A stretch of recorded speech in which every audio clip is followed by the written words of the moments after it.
What up, friendos? Welcome back. There's a real interesting story developing here with Ubisoft.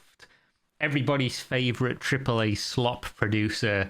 Ubisoft have been having a rough time of it, haven't they? If you look at their share price right now, it's just catastrophically bad, right? They've lost 7% on the day, the company's valuation, 16% in the last 5 days. 20% in the last month, 29% in the last 6 months, 42% in the last year. And if you look, they've been going down now for years, since 2020, which obviously 2020 gave a boom to pretty much all tech companies because of the pandemic and people being stuck inside, buying more video games, paying more subscription services. All of these companies went crazy hiring a bunch of people because for whatever reason they thought, this was going to last forever, which obviously it didn't and never was going to. And then came out the other side of the pandemic, realized that their spending had ballooned and then had to lay off thousands of people for all these companies. I think Ubisoft laid off a total of around 10% of their workforce, which was, I think it was like over 1,000 people, which is crazy.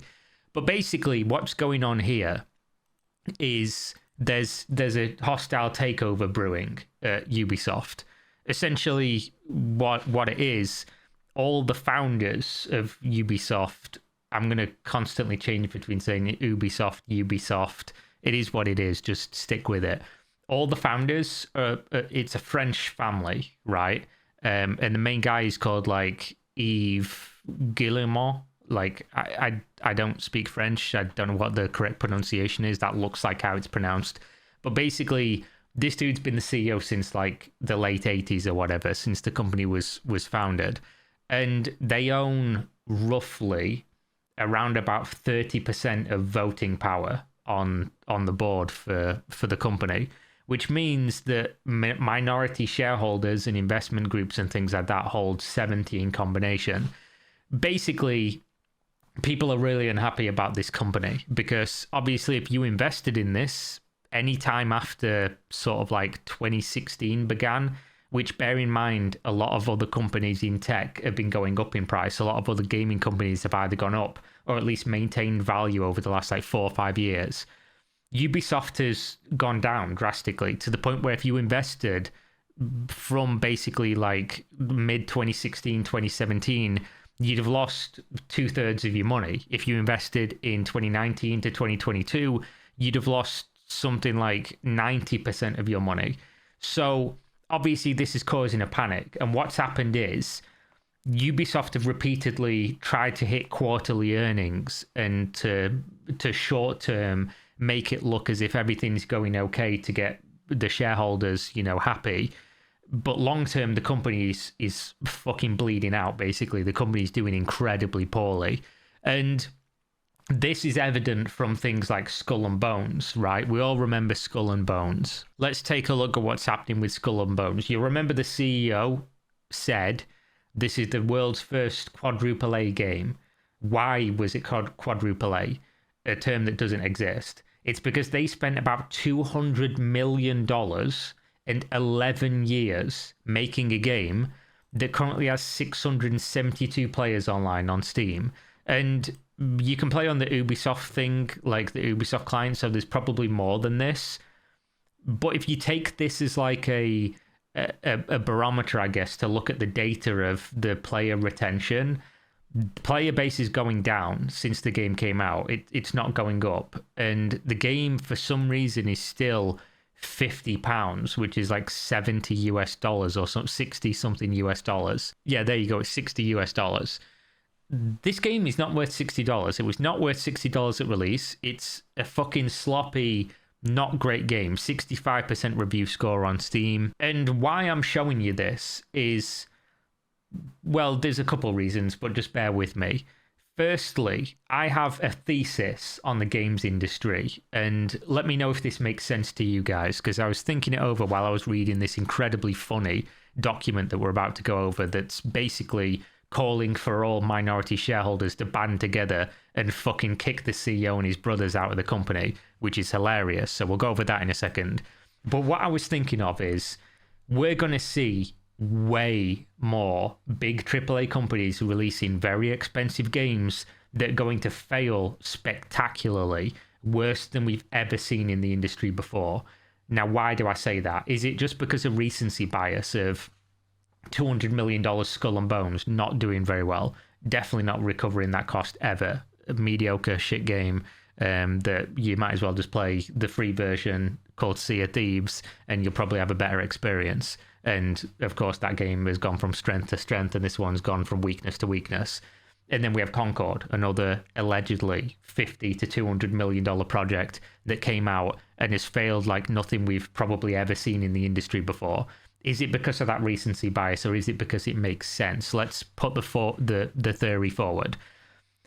5 years ago, you could release a 7 out of 10 single player game, a 7 out of 10 multiplayer game, whatever it's going to be, and the market had space for it.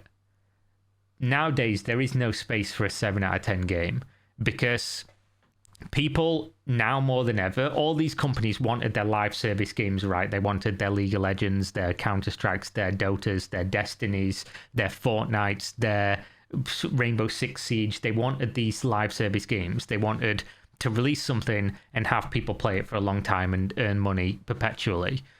The thing is, though, is that there's so many live services now that people are so dedicated to playing that everybody has like a roster of 2 or 3 games that they've been playing for maybe a couple years, maybe close to a decade at this stage, maybe some MMOs, you play World of Warcraft, you play whatever it's going to be, RuneScape, whatever.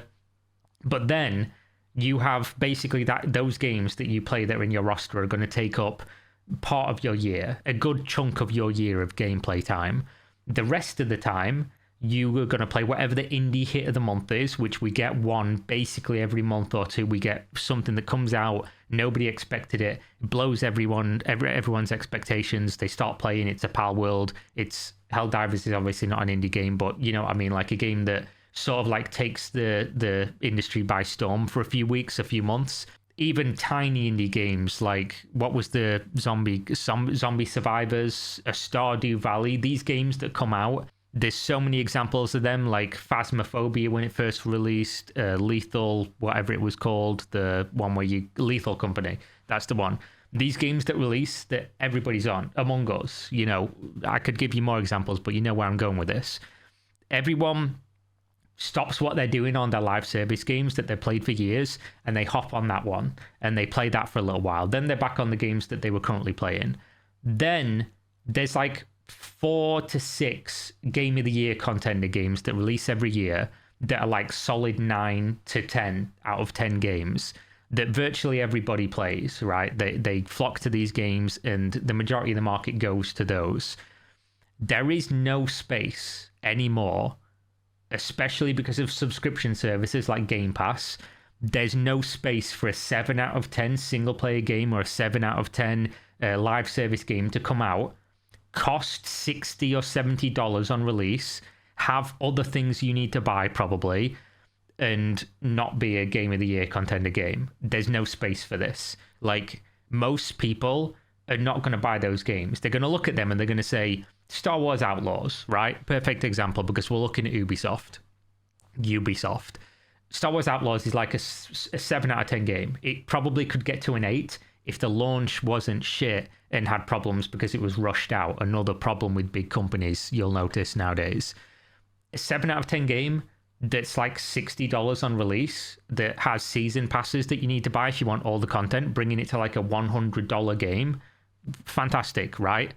Who is buying that on day one when you know full well if you wait 6 months, you'll get it for $30 and it'll still be the same 7 out of 10 game. In fact, it'll probably be better by that stage, or it'll be on a subscription service where you can pay $15 for a month and get access to 50 7 out of 10 games, 25 8 out of 10 games, 10 9 out of 10 games, and a couple Game of the Year contenders. Where the fuck does this industry think the value is coming from in releasing mediocre games? And obviously not every game can be a Game of the Year contender, because that's not how it works. If everything was a Game of the Year contender, nothing would be, right? Because the bar would be so high, that would be the average. But it goes to show that companies like Ubisoft, they got away with this for a decade, maybe 15 years, of releasing very similar games over and over again.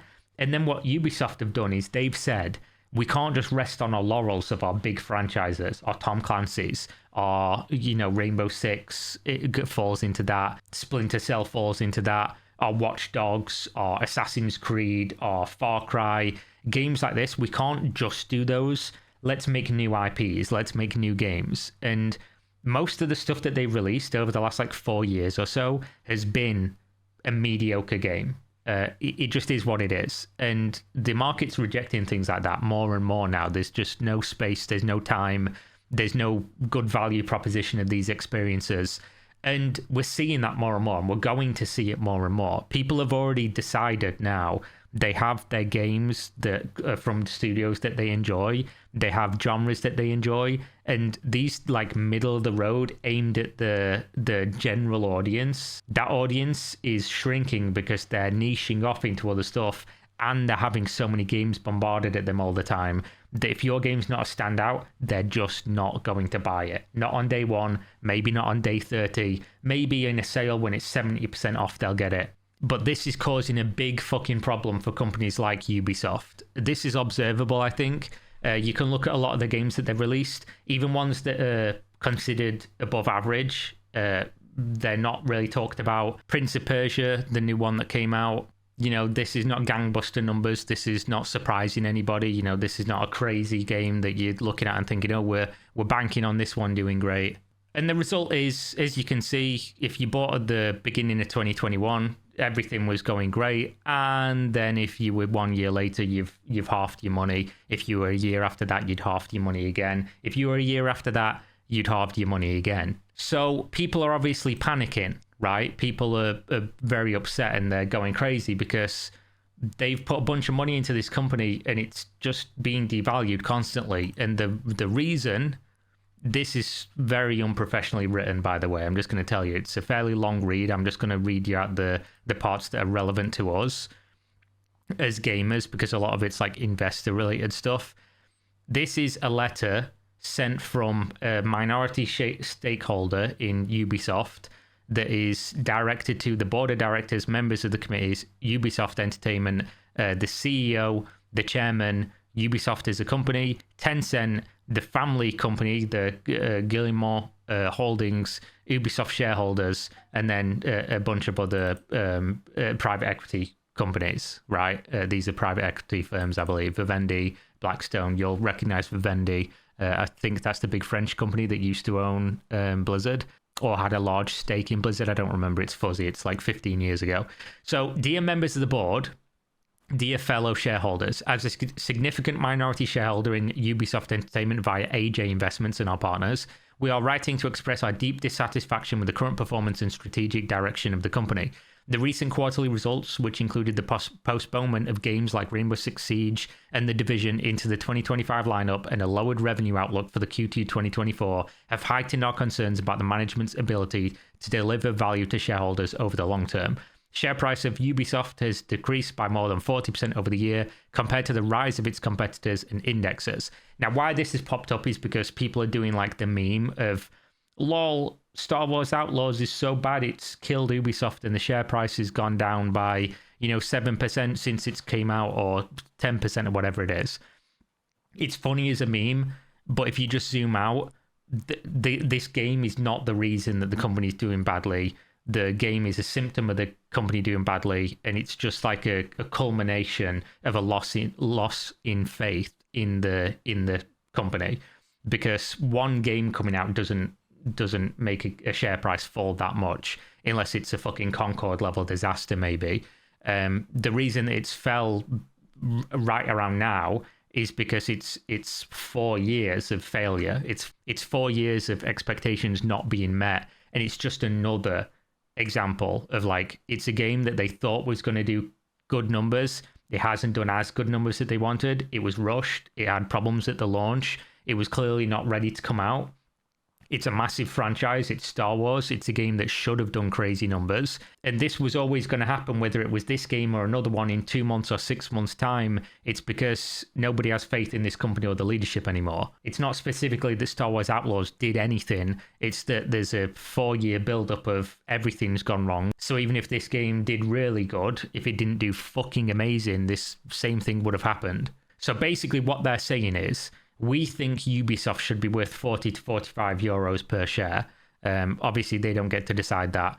But what they're proposing is to take the company private, basically, to take a private process by PE firms or Gilmore family and Tencent at fair price. So basically what this means, PE firms means private equity. What they're saying is take the business off of the stock exchange, convert it into a private company, buy out the shareholders, and basically stop running the company trying to make shareholders happy, because that's killing the company. You basically trade in like long-term success by just trying to repeatedly hit goals that you're setting so that it looks like you know what you're doing and you're getting money into shareholders' hands and giving them confidence. But you're not, because the long term of the company is fucked. As we've just seen, the share price has just been going down and down and down. The reason they want them to go private is so that they can focus on the long-term sustainability, to trim the fat. They're suggesting in this document that they fire a shitload of staff, that they cut down on the amount of studios that they have, and that they cut all unnecessary IPs. So basically go back to focusing on their core things, and they list them here. And they say you want to basically provide great experiences for players with their IPs such as Assassin's Creed, Far Cry, hilariously Tommy Clancy's, Just Dance, Crew, Rayman and others, to attract millions of players over time.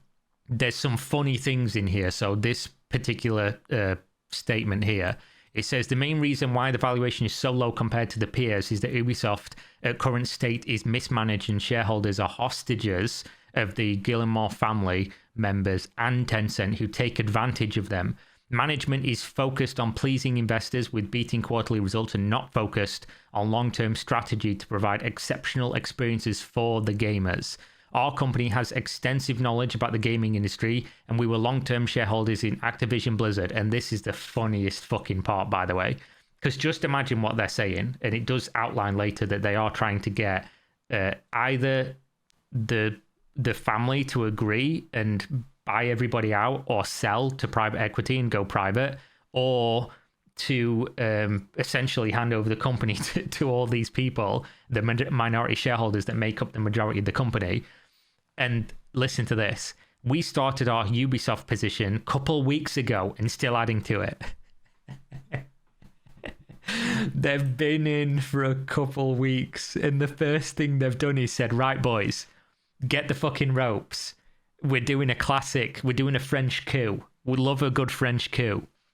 They've just come in. We've been here 2 weeks. We've not even unpacked our bags yet. But here's a letter dictating, you that's been here since 1988, get the fuck out.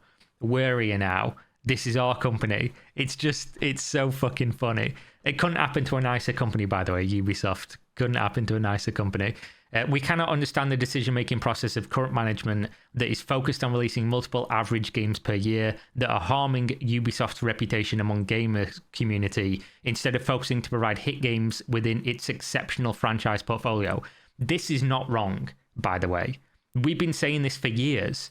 Ubisoft games are like, if you like Assassin's Creed, what it is now, all the Assassin's Creed games that come out are like of an acceptable quality. They're I'd even go as far to say as they're good. They're okay. But they're never good enough that they'd be competing for like a 9 out of 10 or like a game of the year or anything. But why couldn't they?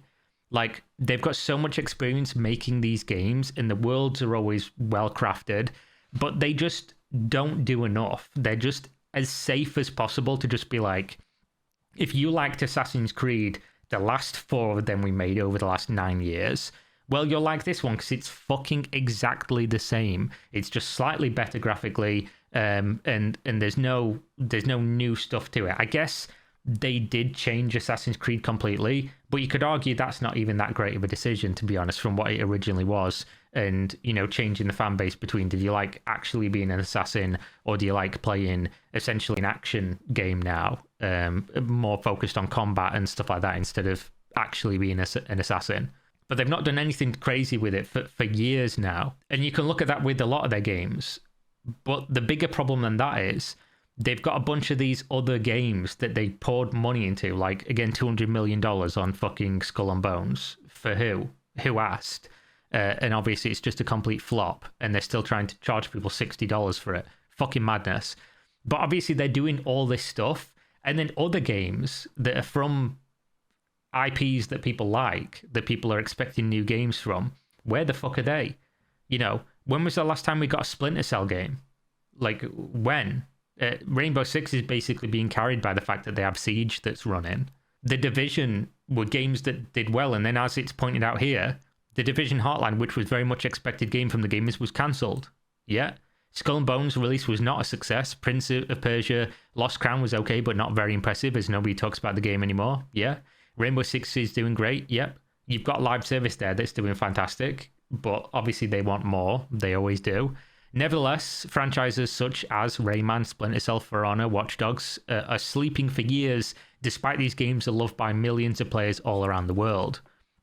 Latest release of Star Wars Outlaws is expected to bring good numbers, but recent reviews shows that the game was not 100% ready to release, despite the fact that the whole world was waiting for open world game under the Star Wars franchise. The Metacritic rating was 76% and IGN has 7 out of 10 rating, which is quite good rating in our view.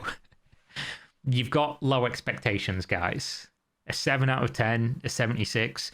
Yeah, objectively not bad numbers, but when almost every AAA game that releases is a 7 out of 10 from IGN and is a 70 to 80% from the majority of people that play it, which basically just means this game wasn't offensive.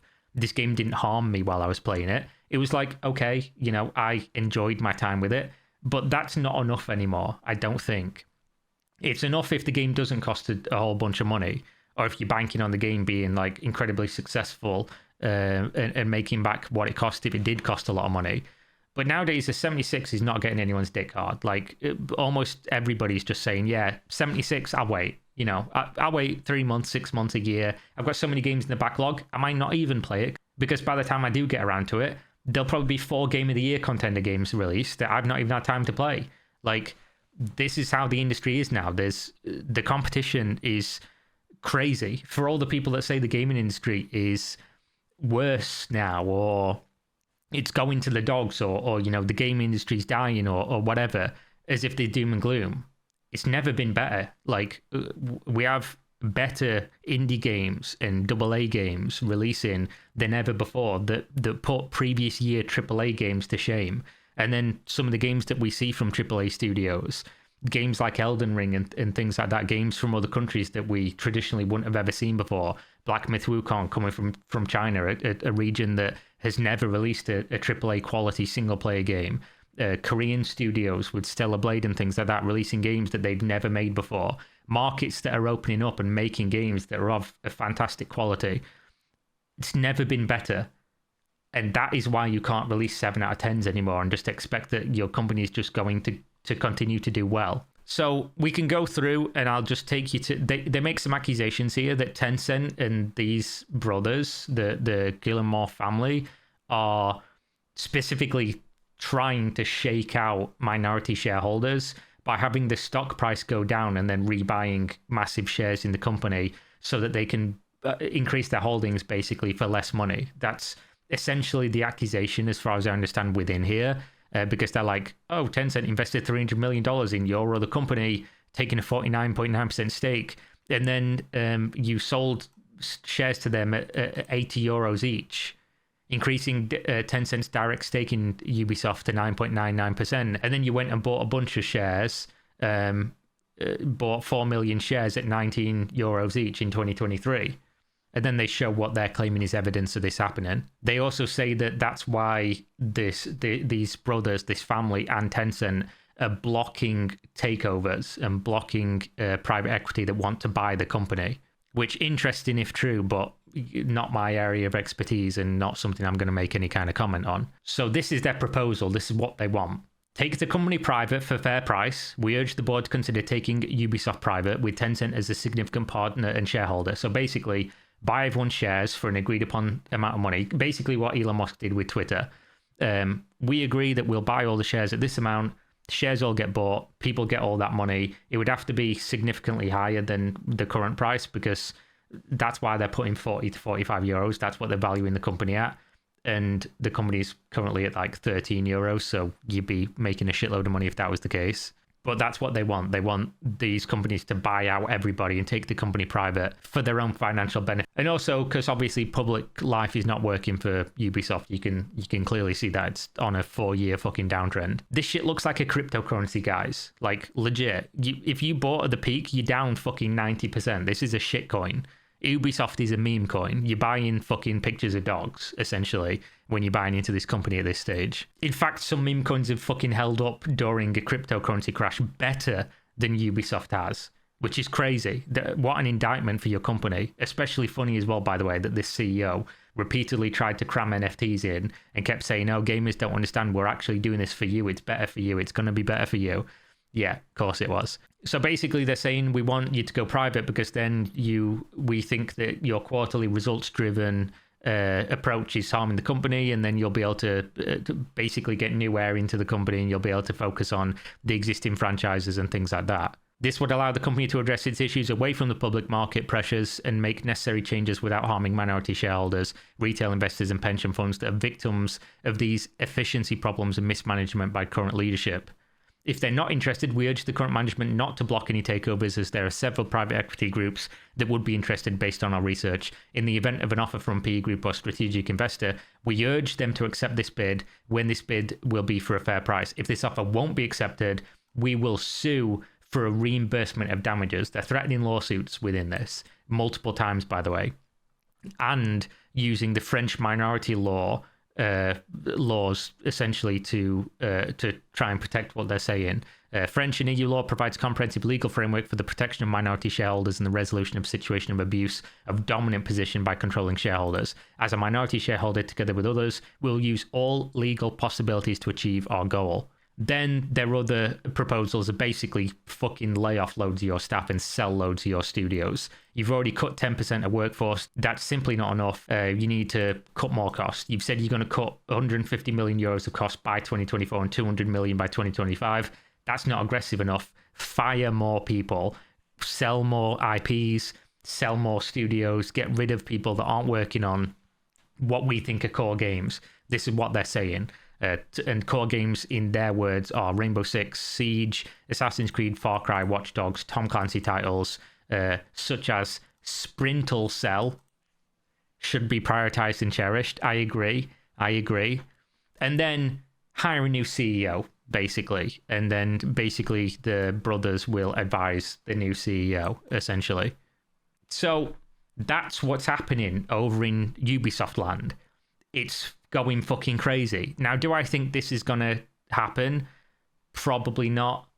But we've seen stranger things happen. And it is funny, again, that this, I think it's a Slovakian, I don't know why I said that weird. I think this is a Slovakian investment firm.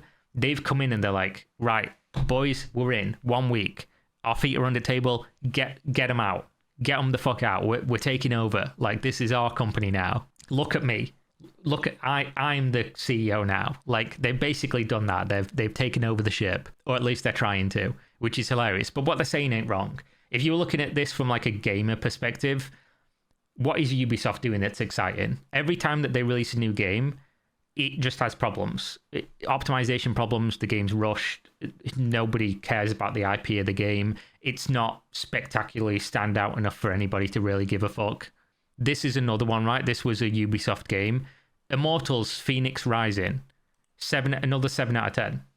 Another game that just came out. It was basically like a phantom wank. Like, you thought you ejaculated and then you checked and you're just like, there's fucking nothing there. Like, what's just happened? Another game that is probably not a terrible game, but you've put probably tens of millions of dollars into this, and what's it done? Like, nobody cares about this. Ubisoft, if you go through and look at their release history since like 2020, most of the games are like this. Most of them, and they're still doing it. I guess it's one thing to say like, oh, they're not. aggressive enough at making changes in some of their older IPs and things. But then, you know, they are trying to be different and release new games and things.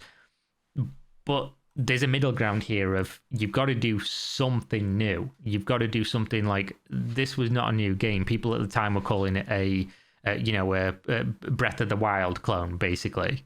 I don't know how true that is. I didn't play the game. I'm just going off what people were saying. And perception is a big thing in a public market. I think if they're going to release the same game over and over again, at least go back and release the games people cared about and liked. Bring out more Splinter Cell games. Bring out more Tom Clancy games. Bring out, you know, better and better Assassin's Creed games. Because obviously you're just not very good at releasing new stuff. Because, I mean, when was the last time a new IP from Ubisoft came out and went gangbuster numbers?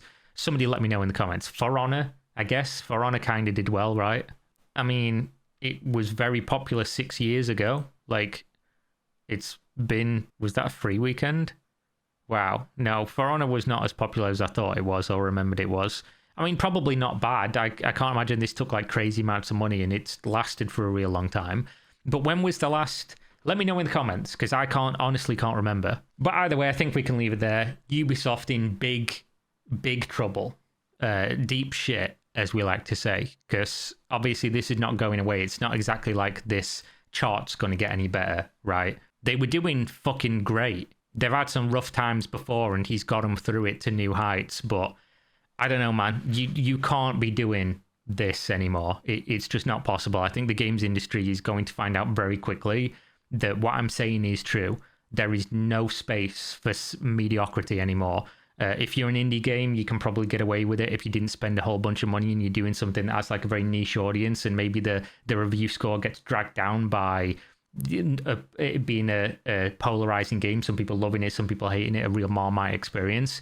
But if you're aiming for like a mainstream audience and you're releasing 7s out of 10s and 7.5s out of 10s, get ready, because your games are going to be losing a fucking lot of money and you're going to be going out of business. Maybe not the huge companies like this, because sometimes they are too big to fail, but Ubisoft's getting way closer than we've seen in a long time for a company of this size. So there we go. Thanks for watching as always. Hopefully you enjoyed. If you want to support me, leave a like, leave a comment, let me know. Join my socials, links in video description. If you join the Discord, by the way, it's basically you have to be manually verified to join. So just put in the verified channel and then a mod will get around to it eventually, usually within an hour or so. It is monitored. It's just the fact that we have manual verification on for reasons at the moment.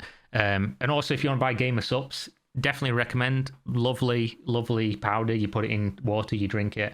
Great product. You can use my link for a 10% discount. They're running promos right now, I think, where you get free delivery, and I think you can even get free samples if you use my code.